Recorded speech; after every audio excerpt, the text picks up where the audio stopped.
नमस्कार मित्रों, स्वागत है मेरे चैनल संतोष स्टोरी 1908 में।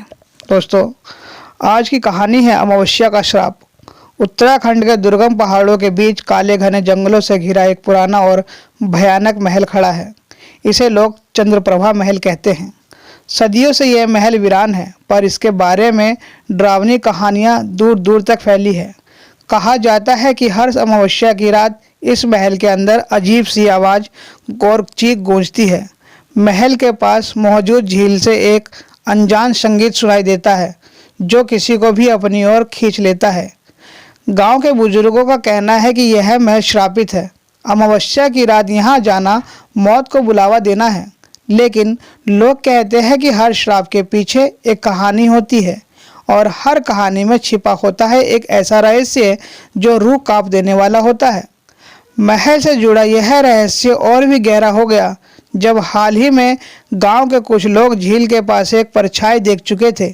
वह परछाई बेहद डरावनी थी, मानो किसी आत्मा की हो, और वह फिर उसी रात गांव के एक युवक ने अपनी जान गंवा दी। क्या यह सिर्फ एक डरावनी कहानी है या सच है? सच में इस महल में कुछ अनहोनी छिपी हुई है? क्यों हर अमावस्या की रात झील और महल के बीच यह रहस्यमय घटनाएं होती है?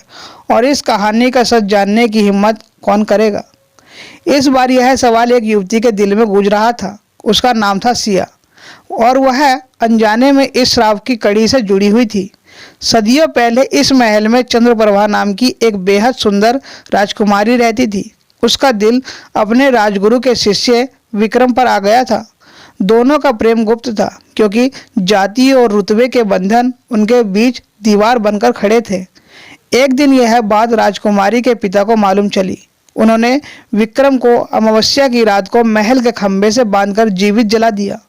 चंद्रप्रभा का यह दर्द सहन नहीं कर पाई और झील में कूदकर अपनी जान दे दी। लेकिन मरने से पहले उसने श्राप दिया, यह महल अब हर अमावस्या को मेरे और विक्रम के प्रेम का परिशोध देखेगा। सदियों बाद इस गांव में सिया और नाम की एक युवती अपने नाना नानी के पास रहने आई। सिया को शहर की चकाचौंध से दूर गांव की शांति बेहद भाती थी, लेकिन उसे यह नहीं पता था कि उसकी जिंदगी उस महल के रहस्य से जुड़ी हुई है। सिया अक्सर झील के पास एक विचित्र संगीत सुनती। कभी कभी उसे ऐसा लगता कि कोई उसकी परछाई को पीछा कर रहा है।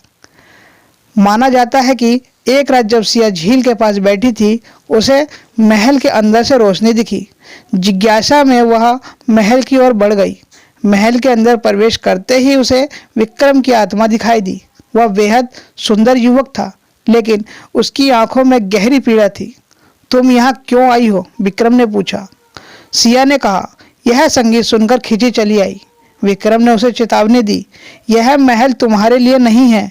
अगर तुमने यहाँ दोबारा कदम रखा तो तुम्हारी आत्मा हमेशा के लिए इस महल में कैद हो जाएगी।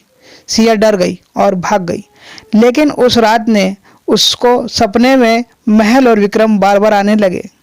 सिया ने अपने नाना नानी ने इस महल की कहानी पूछी। उन्होंने बताया कि यह महल श्रापित है और यहाँ जो भी गया है वह जिंदा वापस नहीं आया। लेकिन सिया के दिल में एक अजीब सा खिंचाव था।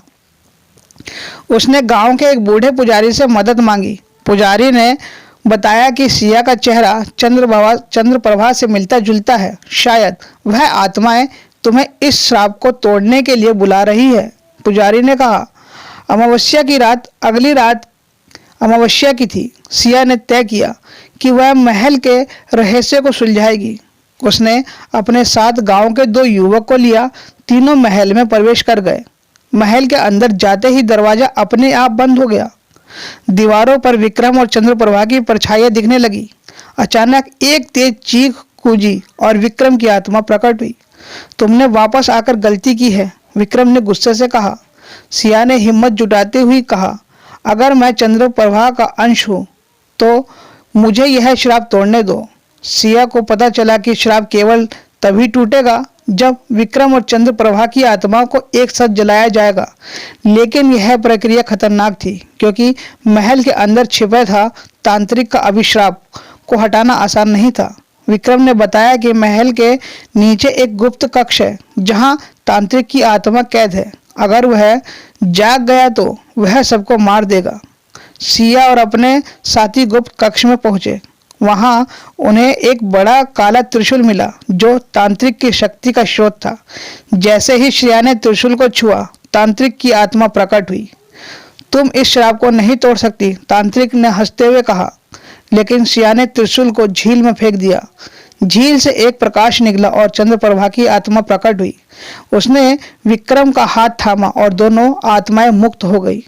महल ढहने लगा और श्रेया और उसके साथी किसी तरह की वहां से बचकर निकल गए। अगले दिन गांव में अमावस्या की रात का सन्नाटा टूट चुका था। झील में अब कोई चीख नहीं सुनाई देती थी, लेकिन श्रेया के दिल में हमेशा वह प्रेम कहानी बस गई। लोग कहते हैं कि श्रेया के साहस ने न केवल महल का श्राप से मुक्त किया, बल्कि चंद्रप्रभा और विक्रम के प्रेम को भी अमर किया। दोस्तों, अगर आपको यह कहानी और जानकारी उपयुक्त लगी हो तो कृपया हमारे चैनल को लाइक, शेयर और सब्सक्राइब करें। भगवान का आशीर्वाद आप पर सदा बना रहे। धन्यवाद।